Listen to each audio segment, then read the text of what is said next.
இது வந்து தமிழ்நாடு அரசாங்கத்தால கொண்டு வரப்பட்ட திட்டம் இது.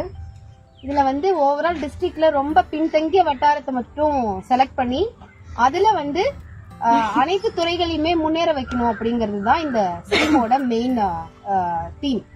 இத மேற்கோள் காட்டி எஜுகேஷன் டிபார்ட்மெண்ட்ல நிறைய விதமான நல்ல திட்டங்கள் கொண்டு வந்திருக்கும். அதுல ஒன் ஆஃப் த திட்டம் வந்து பாத்தீங்கன்னா இந்த ஓடி விளையாடு. இது வந்து பிரைமரி ஸ்கூல் ஸ்டூடெண்ட்ஸ்க்கு வந்து கொண்டு வந்திருக்கோம். இது மூலியமா என்ன ஆகுதுன்னா அவங்க ரெகுலரா ஸ்கூல் வர்றதுக்கு ஒரு முயற்சி எடுத்திருக்கோம். இது மூலியமா அவங்க வந்து சில பசங்க பொட்டன்ஷியல் டிராப் அவுட் ஆகிறாங்கல்ல, 10 நாள் 15 நாள் ஸ்கூல் லீவ் போடுறது, அதுல இருந்து அப்படி ஸ்கூலை விட்டு வெளில போயிடுறாங்க.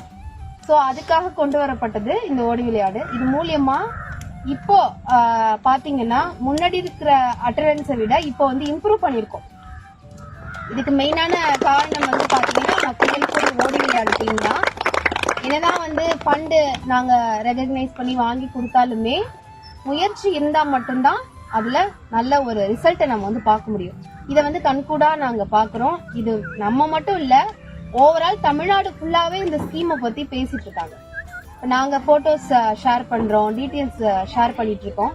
அப்ப வந்து எனக்கு பர்சனலா கால் பண்ணி மற்ற டிஸ்ட்ரிக்ட்ல இருந்து இது என்ன ஸ்கீம், இது எப்படி பண்றீங்க, அடுத்த வருஷம் எங்களுக்கும் இம்ப்ளிமெண்ட் பண்றதுக்கு நீங்க வந்து ஒரு சான்ஸ் கொடுக்கணும் அப்படிங்கிற மாதிரிலாம் கேட்டிருக்காங்க. இதை சக்சஸ் பண்ணி நம்ம இந்த வருஷம் நல்லபடியா எடுத்துட்டு போயிட்டோம்னா வர வருஷம் 25-26லயுமே இதை கண்டினியூ பண்றதுக்காக நாங்க கேட்டிருக்கோம். ஆனா கண்டிப்பா நாங்க இதை கண்டினியூ பண்ணுவோம். ஸோ இதை வந்து உங்க முழு முயற்சியோட ஒத்துழைப்போடையும் எங்களுக்கு வழங்கணுங்கிறத நான் கேட்கிறேன்.